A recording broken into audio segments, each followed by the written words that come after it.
আজকের দিনে আমরা যারা কষ্ট করতেছি, যে সমস্ত খামারি ভাইরা একেবারে মনে করেন যে প্রথম থেকে শুরু করে আমরা যারা হচ্ছে খামার করার জন্য কাজ করতেছি, তারা যারা আজকে ঘাম ঝরাচ্ছেন তারা একদিন এর ফলাফল অবশ্যই পাবেন, এটা আমি বিশ্বাস করি। যদি আপনি মনোযোগ দিয়ে কাজ করতে পারেন তাইলে আপনি ভালো ফলাফল পাবেন, এটা অবশ্যই অবশ্যই। তবে এখানে একটা বিষয় আছে, সেটা হচ্ছে যে আপনাকে যে আপনি যে গরুগুলো পালন করবেন বা ছাগলগুলো পালন করবেন সেগুলোর কোয়ালিটি বা সেগুলোর আপনি কিভাবে যত্ন নিচ্ছেন সেটার উপর নির্ভর করবে। কারণ আপনি যদি সারাদিন যদি কষ্ট করে যান, এখন আপনার সেই গরু বা যেগুলো আপনি পালন করতেছেন ওইগুলো আপনার মনে করেন যে বড় হবে না বা সেরকম হচ্ছে না, তাইলে তো আর হবে না। সেগুলোর দিকেও আপনাকে নজর রাখতে হবে। এই যে আমি সারাদিন কষ্ট করেছি, আমার শরীর কিন্তু সম্পূর্ণ ঘামে ভেজা, তো এরপরেও কিন্তু আমি এদের পেছনে সময় দেওয়ার চেষ্টা করি। কারণ কি জানেন, মনে করেন যে আপনি যতই ওদের ভালো খাবার দেন বা ওদের হচ্ছে আপনি ঘাস দেন, সমস্যা নাই।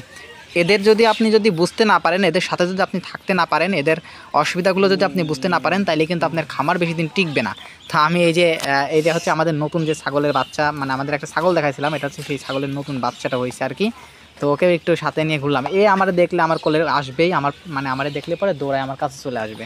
মানে ওই যে বললাম, যদি আপনি খামার করেন তাইলে পরে অবশ্যই আপনাকে ওদের সাথে আপনাকে মিশতে হবে। যদি আপনি মিশতে না পারেন তাইলে পরে আপনার খামার কিন্তু মনে করেন যে সেরকম হবে না, কারণ ওদের রোগ বালাই সব কিছু আপনাকেই বুঝতে হবে।